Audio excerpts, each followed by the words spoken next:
ఈరోజు బోనాలు, కామికా ఏకాదశి. ఈ సందర్భంగా ఎలాంటి విధి విధానాలు పాటిస్తే సమస్త శుభాలు చేకూరతాయో నేటి శుభం లాభం అనే శీర్షికను పరిశీలిద్దాం. ప్రధానంగా హైదరాబాద్ మహంకాళి అమ్మవారి జాతర తర్వాత ఈరోజు బోనాలు నిర్వహిస్తారు. బోనాల సందర్భంగా అమ్మవారికి రకరకాలైన నైవేద్యాలు సమర్పిస్తారు. అలాగే అమ్మవారికి నైవేద్యాలు తయారు చేసుకొని పలహారం బండిలో ఉంచుకొని ఆ పలహారం బండితో అమ్మవారి ఆలయం చుట్టూ తిరుగుతారు, అంటే ప్రదక్షిణలు చేస్తారు. ఆ తర్వాత పలహారం బండిలో ఉన్నటువంటి పదార్థాలు భక్తులందరికీ ప్రసాదంగా పంచిపెడతారు.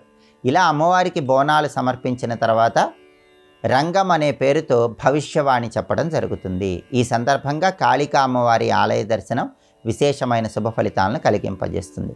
అలాగే ప్రధానంగా ఈరోజు కామికా ఏకాదశి. ఆషాఢ మాసంలో బహుళపక్షంలో వచ్చే ఏకాదశి తిథిని కామికా ఏకాదశి అనే పేరుతో పిలుస్తారు.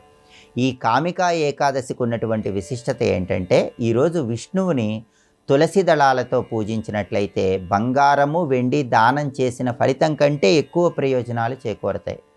అందుకే విష్ణువుని ఈరోజు తులసి దళాలతో పూజిస్తే జన్మజన్మల పాపాలన్నీ తొలగిపోతాయి. అలాగే ఈ కామికా ఏకాదశి గొప్పతనం గురించి బ్రహ్మదేవుడు నారద మహర్షికి వివరించాడు.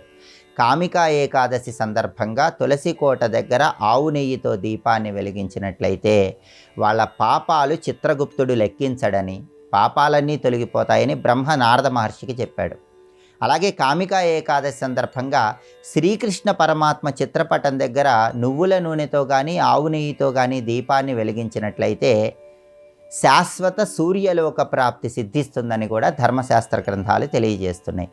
అలాగే ఈరోజు గోగ్రాసం దానంగా ఇచ్చినట్లయితే సర్వదేవతల సంపూర్ణమైన అనుగ్రహం కలుగుతుందని కూడా ధర్మశాస్త్ర గ్రంథాలు తెలియజేస్తున్నాయి. కాబట్టి ముక్కోటి దేవతల అనుగ్రహం కలగాలంటే కామికా ఏకాదశి సందర్భంగా గోగ్రాసం దానం ఇవ్వాలి. గోవుకి ఆహార నిమిత్తమై గ్రాసము దానంగా ఇచ్చినట్లయితే సమస్త శుభాలు చేకూరతాయి. అలాగే మానసిక అశాంతి తొలగింపజేసుకోవటానికి, ధనపరంగా అత్యుత్తమ స్థాయికి ఎదగటానికి వెన్న ఈరోజు దానం ఇవ్వటం ద్వారా సమస్త శుభాలను సిద్ధింపజేసుకోవచ్చు.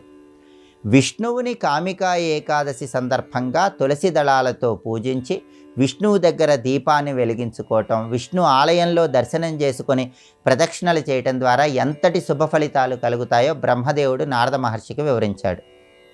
కామికా ఏకాదశి సందర్భంగా విష్ణు పూజ, విష్ణు ఆలయ దర్శనం ఎలాంటి శుభ ఫలితాలను కలిగింపజేస్తాయంటే, సూర్యగ్రహణం ఉన్న సమయంలో కురుక్షేత్రంలో ఇచ్చే దానం కంటే గురువు సింహరాశిలో సంచారం చేస్తున్నప్పుడు వచ్చే పౌర్ణమి సోమవారం కలిసిన రోజు గోదావరిలో చేసే స్నానం కంటే కామికా ఏకాదశి రోజు విష్ణువుని పూజించే ఫలితము కొన్ని వేల రెట్లు విశేషమైన శుభ ఫలితాలను కలిగింపజేస్తుందని ధర్మశాస్త్ర గ్రంథాలు తెలియజేస్తున్నాయి. అంతటి శక్తి ఈ కామికా ఏకాదశికి ఉంది. కాబట్టి ఈరోజు విష్ణు ఆలయ దర్శనం, విష్ణువుని తులసి దళాలతో పూజించటం, వెన్న దానం ఇవ్వటం, గోగ్రాసం దానం ఇవ్వటం ద్వారా జన్మాంతర పాపాలన్నీ పటాపంచలు చేసుకొని సమస్త శుభాలను సిద్ధింపజేసుకోవచ్చు.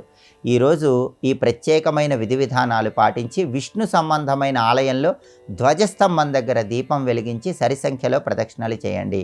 సమస్త శుభాలను సిద్ధింపజేసుకోండి.